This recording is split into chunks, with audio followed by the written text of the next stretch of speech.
Welcome back to the Berg Podcast. Thanks for joining us today. With me today is Ford. Hey, how's it going? And Dan. Hey, everybody. And it is our New Year's episode. So we are past Christmas. I hope everyone had a Merry Christmas. And we are on to wishing you a prosperous New Year. And New Year's is always sort of like the extra holiday in some sense, right? Like we've gotten through Thanksgiving, a lot of family gathering, went through Christmas, a lot of family gathering. And now here we come a week later and it's the turning of the calendar. And I always think it's funny. I talk to the kids sometimes about like Y2K and things like that. When there was a lot of like all of a sudden, like a lot of like hubbub, a lot of like concern about the turning of the calendar, some of the computer issues that people thought we might have. Mm-hmm. But other than Y2K, I don't really remember like a New Year's Eve, New Year's Day that felt like it was super like impactful. Do you guys agree Isn't with it just that? a young person's holiday? That's probably true. Do you guys see the ball drop? You see the real ball drop, like the midnight Eastern Standard Time. Not Eastern Standard Time. I mean, I usually stay awake, but I stay awake late inherently. Like I'm not I'm not an early sleeper, so I do stay awake. I go back and forth, but I think it'd be. I always said I would do the New York thing. I didn't. My brother did. I think it'd be fun to go somewhere. Like I could see it being a fun holiday if you went away, but with young kids, it gets even kids my kids' age, it gets trickier. You know what I mean? Like, we've done the one in the city in Philly where they do it earlier for the girls. So they do it at like, what is it for? 7 o'clock? 7 or 8 o'clock? When it gets dark. I mean, right after it gets dark, they do it and they put off fireworks and they like fake the New Year and take kids home. Yeah. I mean, we had some good times in New Year's when we were younger. I'm sure you went out of time. That's the thing. It's like a young person's hustle. Like you get older. I mean, we joked about it, but like the last year, we were like searching YouTube for other countries and other time zones to like see the thing so the kids could see like watch the early ball drop. Yeah, exactly. And then ride out. Last year we actually went to a party with friends locally. And it was neat, but it's a really weird party setup, right? Because like if you had a birthday party and then you have cake and you blow out the candles, right? You don't immediately leave. Like a little bit they do when they have like the parties for the kids at the like party center and they go play and do everything. And then they come in and have, and they sing and they have whatever a little bit and then bang, you're out. Yeah. So it's like an odd setup. Like there's this huge lead up. And then when it's actually New Year, it's like, okay, we got to get out of here. It's 1 a.m. You know what I mean? Let's everybody, we got to go, like got to wrap it up. Well, so we used to host some of it. Like, I remember when we were young, we went out. A party at Brian's house. And then like we got old enough where like we were going out, but it felt ridiculous to like make a really expensive reservation or like pay a big cover fee to go somewhere. And I don't know, it just sort of like started to become like some more fake feeling for us at least. And then we would host, so we would have friends over and that was always a good time. But as we got a little bit older, we were like, man, I don't know if I want people like hanging out. Enjoying 12:02, time to adult go. Beverages until 1 in the morning. Like we're just not 1 in the morning drinking people, like I don't. Yeah. And so that got like, kind of stale after a little while. And yeah, so now it's just sort of like our kids will probably go do something, and Allie will probably fall asleep on the couch sometime between 10 p.m. and midnight, and I'll see the ball drop and then I'll say, hey, let's go to bed.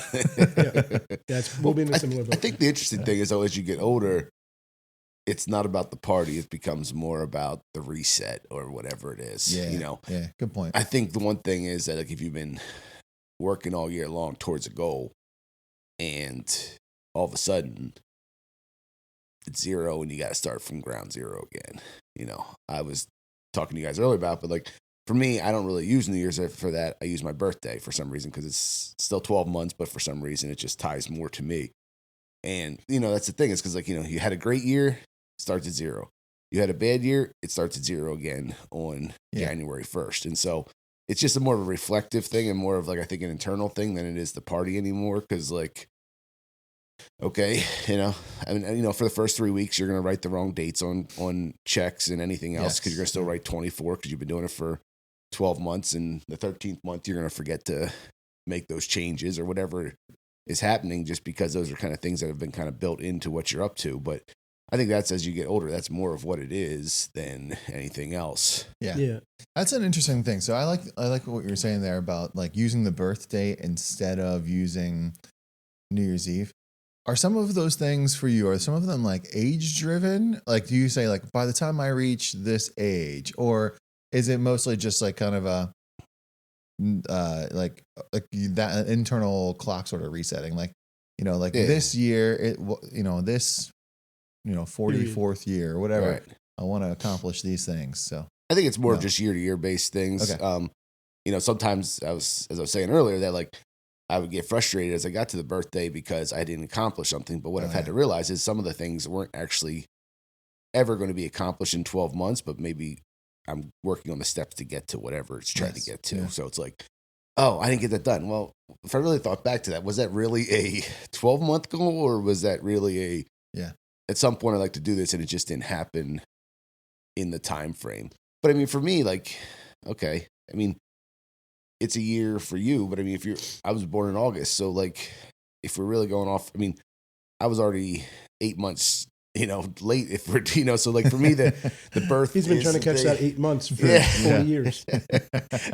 Exactly. But I mean, like for me, that's a date that's personal to me versus just I saw a couple ads over the weekend that were hysterical about like, people are gym people walking into the gym on January 1st and all of a sudden being like, oh yeah, who are all these people?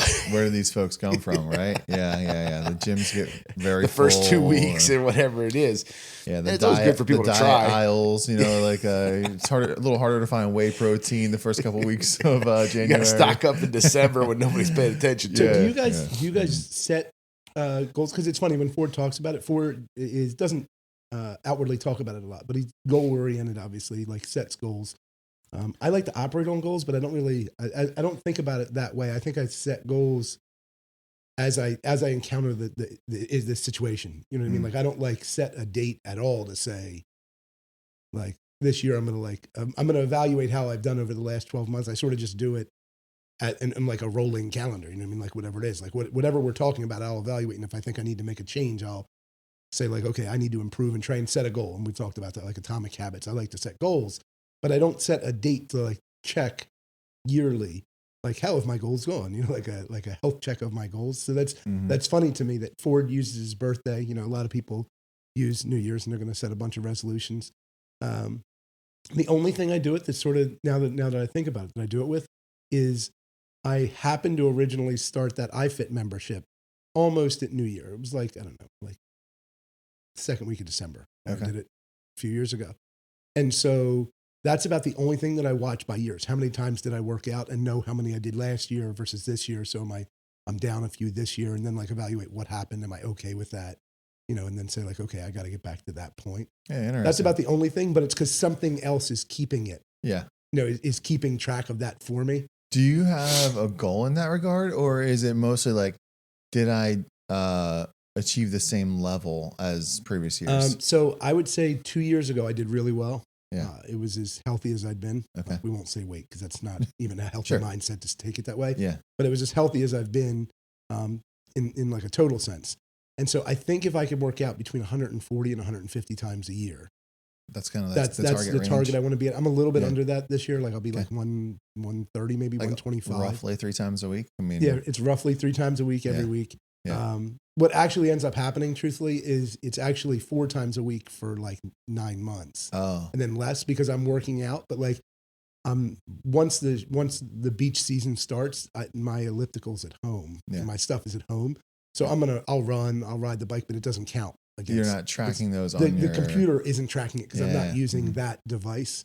So it works out that way that it's probably like 3.5, 4 times a week. Yeah.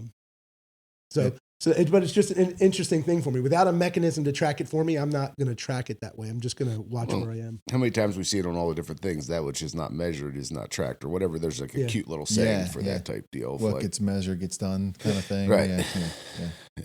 Yeah. No, we don't really do like New Year's resolutions. I don't like resolve myself that starting, January 1st, I'm not going to do something, Yeah, the girls have a tournament bride. It's like a pickup thing that one of them's going to play. Okay. And one of the dads he's awesome. His daughter is amazing. Sure. He's super over the top. And he said, my New Year's resolution is I'm just going to smile and enjoy it. And I was like, man, I think the whey protein might last longer. I don't know that he makes it through the first game. I was like, all right, we got to set reasonable. What I always talk about, set reasonable goals. You know? Well, and that it's a good goal. That's an attitude thing, right? Like, attitude is like so environmentally impacted and circumstantial. Like that's difficult to say. Like I'm, like because you could show up to the game in a bad mood. Like it didn't have to be the game that like. I thought you were going to go a different way too. It could be. It's who I don't know about you. Yeah. But it's who I'm near. Oh yeah. While watching the game, like so I thought that's where you're going. Like environmentally, like if Ford or I were to watch a game, I'd be much more muted than if it was somebody who was going to go ballistic. If the person next to me is going ballistic, I'm not going to. It's just going to like it opens it up that like their behavior makes me say like that was a terrible call. Like. A little bit louder than I'm not going to yell it, but I'll just acknowledge it because they're already making a scene. So I'm involved in like so few sporting events where I'm not coaching, right? That it's difficult for me to not coach when I am watching sporting events. Does that make sense? It does. Like even if have zero affiliation, like if I'm watching other teams play, I have like should have passed that one. Should have passed. He missed the pass. He missed the pass. I do have to like bite my tongue almost. I'm like that kid doesn't know who I am. He doesn't care. His mom, dad, coach probably would prefer I don't talk to him. And sometimes I'm like, hey, 6, like as you make that dodge, get your eyes up and in because you're pulling the slide away from your teammate. And he's like, what? Who are you? Why are you talking to me? And I'm like, oh yeah, okay. That's you know what you need? You need to wear a shirt that says coach on it. Yeah. I just instead of like a whistle, a whistle. I always pull up like some gym all socks. of my clothes just say coach. Replace all I don't know what I'm coach. actually thinking he just gets a university sweater from somewhere. Yeah, like just a sweatshirt from somewhere, and everyone's like, credibility. Wait, he might be a scout or something. Buy some false valor by wearing somebody else's credentials. Yeah.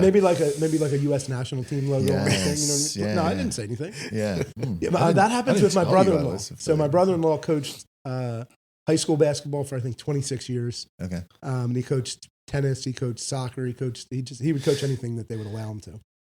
And I went and saw my niece start to play soccer. And Jay, my brother-in-law, is on the sidelines, and he's just outright coaching much more than the rec coaches are coaching. Like it's a like mildly competitive rec travel program that she started in. She's moved on since then, and he is outright coaching. And I'm like, what? Did you guys not have to? Did you read the waiver that said you? I know you signed it. I was like, I know it's not like travel, but as soon as you're in that, all those things say like, we just want you to let the kids play, right? And he was like, what? Well, they're not saying anything. I was like, I know, right? But you're not the coach. Like 2 weeks later, Jay's coach. He like couldn't even do it. He just figured out a way to get to the other sideline. He was like, I'm just going to go on the other sideline and just I'm going to coach now. Yeah. But it was the same thing. He was giving very accurate and like it was the correct thing. Just you're not the coach. Right. You weren't the person the instruction is supposed to come through. Yep. And half the time that makes it worse, right? Like yes. Kids are trying to listen to what their coaches are saying. Yep. Which is difficult enough on the field. Yeah. They got other people chirping in their ears. Yeah. If I was going to make a resolution, that should probably it. Like, not coach from the parent sideline. Talk less to the girls. Although I want the opposite. I said to him, like, I don't want to say anything because I think, and I think this is actually true of a lot of resolutions. Like, you know what you're supposed to do, right? When you set a resolution, most of the resolutions people set, right? I'm going to eat healthier. I'm going to exercise more. Sure. I'm going to save money. I'm going to spend less. I'm going to, like, you just go through them. They're all things you know that you know it's wrong when you did it, right? Like when you go to do it, you know it's not the best choice, right? You could have made a better choice. And I always say what I really need is some sort of a dog whistle that only the girls can hear. I don't have to say anything. Okay. Like, you know what I mean? Like if you're walking, right? Like you're gassed. I get it. A little buzzer or something. Right. Like, Well, I careful with the buzzer because then it starts to feel like the electric fence collar. I'm not inferring that, but I said like a dog whistle. That like if I just could like because I love. I knew a parent that he was a coach, and he had the like Andy Reid whistle. Without Andy Reid whistles without his hands somehow, and it's so loud you can hear it over like 90,000 people at a stadium. I don't know if you've ever heard that. No. But you know what I'm talking about. Remember, Reid would whistle. You could hear it over the entire stadium, and players would just he wouldn't say anything. Right. But the whistle made them look at him, and then they were like, okay, yeah, let's like gathered themselves. You know what I mean? And Tom has that, and I don't. I can't do it, but I always wanted that. I don't say anything. You know. Yeah. But I'm not playing, so I see it. I think a lot of that stuff, though, is like you really boil it down, is accountability. I mean, that's what it boils down to. Like, we all know to eat better. We all know to do certain things. But if we're not accountable to somebody, then it's basically a moot point. Yeah. Is it like self-accountability? Right? Well, I mean, self-accountability only goes so far because, but it's amazing if you elevate to one extra level and tell one other person how much difference that makes, because when you're doing it yourself, you can always find a reason for something, but to not hold yourself accountable, right? And other people, that's an important factor in it. Like other people, like a couple weeks ago when we did the Good Samaritan event in Coachville, and Carol was there, and Carol was talking to me, and she said like I'm really proud of you. Like you've kept the weight off, like you exercise, and like she asked me a couple questions, but it wasn't. She didn't ask me anything that I didn't already know the answer to. She didn't, but it was just that like Carol knew that like I was making an effort. You know what I mean? And like the acknowledgement of the effort makes the effort easier. Like it reinforces the piece of it. You know what I mean? And so that's important. If you have people who are out there, your spouse, your kids, whoever, who are setting goals, sharing goals, be engaged in the goal and be like if they think the goal is of value, then other people valuing it and recognize it can help to actually make the goal more achievable. Yeah. Well, I know there's like certain things that we want to do, my wife and I, that like we'll talk internally first and like kind of settle on them. But then once ever that has been like spoken outside of us, that locks it in. Like it's going to happen because then we've put it. Because you told people you're going to do it. Yeah. And so like, all right, you're going to do it. You're not going to do it. Like, you're going to do it because I struggle with that. You set a date or you set a thing. You're going to make that happen. I don't care how it gets there. It's going to happen. But if you're just talking amongst yourself, then all of a sudden something slides or something sneaks a little bit or whatever. There's no big deal to it because it wasn't, out there. Because nobody knew. Right. Yeah. You didn't. Yeah. There's no one else that's like, say something about it. Right. Yeah. But once you like, you put it down, you put it down. I'm like by nature a relatively private person. I mean, I know you are too. Yeah. So I think maybe you struggle with this as well. But like, I don't like sharing my goals with people, and it's not an accountability thing. It's not like I don't want them to know if I've failed. I just don't like talking about it. Like, I don't want people to be like, "Hey, how you doing with that goal?" I'm like, which is probably like in some ways what I need, but I don't want to like discuss it. I don't know. That's funny because you like when we do like the like when we used to do the health contest. Yeah. Right. Like that was really open, a lot of information. Yeah. But that for me is different. So like that for me wasn't necessarily, I didn't set a goal of like losing 10 pounds or 20 pounds.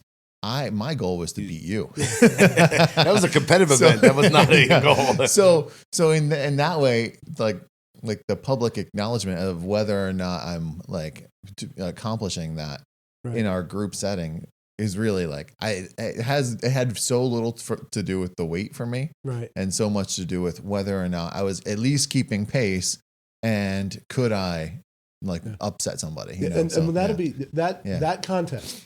Honestly, would be one of the most frustrating things to me for a long time because I know it's actually it's poignant that you bring it up because I know exactly how I lost. Like I don't remember exactly where it was, but it's somewhere near like Lansdowne, like up north by Merck.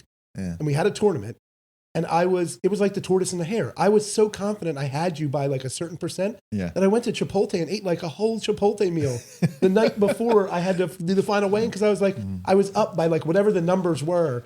In my mind, statistically, you couldn't catch me. Meanwhile, you had sandbagged. I had done the math. I knew the math of He what I knew the had math to do. of what the max I could be at was. Yeah. And I was so frustrated because it was like, I mean, you beat me by like a tenth or something. It was very close. Very yeah. close. Okay. And I like sat there and I was like, I ate like 3,000 calories at 7 o'clock for no reason. Yeah. Like the girls were like, hey, let's stop. I was like, I got it in the bag. I haven't eaten Chipotle in a month. I can do this. And I ate it and even when I got weight, I was like, I'm good. Brian can't have done this. Yeah. You know? And that was so much how our personalities run, right? Like in both pieces that you had done all the math to get you to an exact point, Yeah. you know, that you thought was the point. I had come up with where I thought you would be and done the math on how to get beat there. I that did number. do that. And I was so confident I had won that I was like, this is over. I can coast to the finish line. And as I did, you ran right by, you got by me. Yeah. And I was like, oh. Stepping back though to what you said about not talking about it, you know, Yeah. I think that's part of. Yeah, I definitely agree with you on not really putting stuff out there. But for me, realizing that we have such a big team and them needing to know where things are going, it's a conscious decision on my part because of the fact that people don't like not knowing. No, that's I'd much rather keep it all between my ears and sure. leave it there. Well, but that's just not a reality of where we are now. Yeah. And the other thing is, I don't really put stuff. I try not to put like this is a goal to do. It's like more like we're going to do this at this point. You know, and I don't know. It's a We're going verbiage to do thing. this. We're You going don't to usually do. even say at this point. You say like, We're going here. it's who you've become in terms of, at least at work, in terms of Ford's role, right? Is to be like that, to set that marker that we're going at in the future. Like this is where we're going. So it's important that you do it for us. And I feel that even as, you know, as a member of the team, I feel that when I know where Ford is headed, then I'm like, okay, this is where Ford wants to go. I don't necessarily know why we're going that way. I don't know what happens when we get there, but I understand where you want me to go. Now I'll try and make that happen. You know, so that's got to be a weird dichotomy for you. Well, you know, that also you you don't don't want really to. want to share, but you have to share because otherwise we're just driving a boat. You can't in the dark. surprise people. Right. That's the main thing I've learned is you just can't surprise them. Right.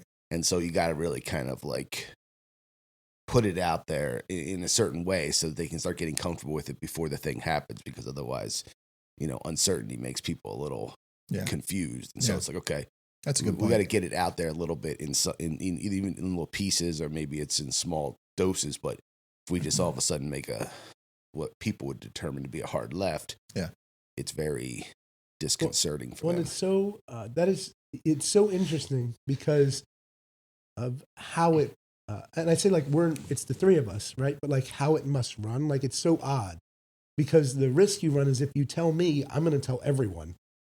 Yes. Because I need everyone to know so that we're all going to row in this direction. Let's go.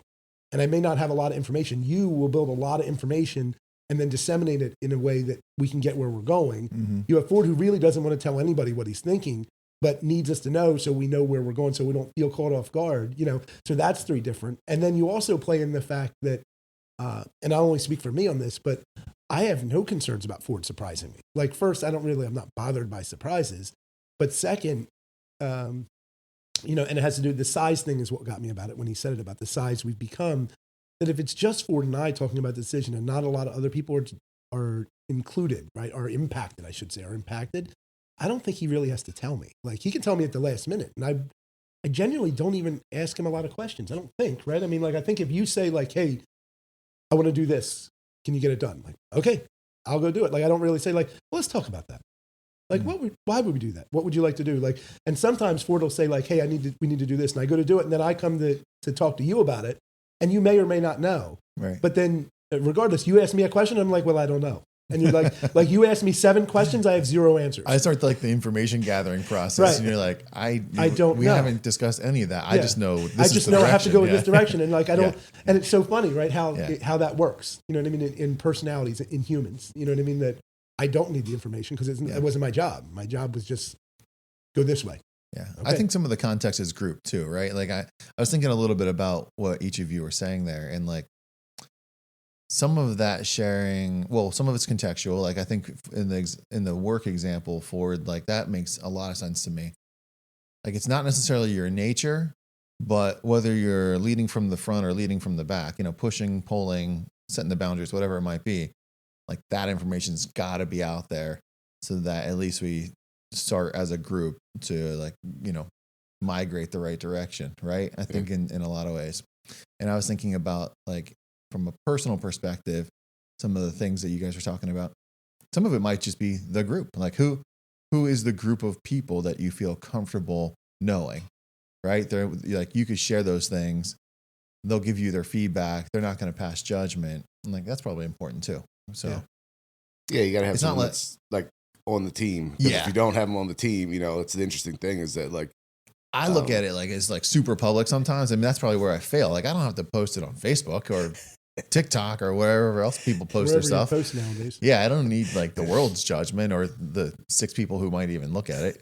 But I do like probably need some privately held group that I can trust, Yeah. Well, I think that's the interesting thing that's been really kind of neat this last couple of years is, we talk about all the time, but like the peer group, or there's a couple other people that you can have, it's finding the right context. It's finding the right group of people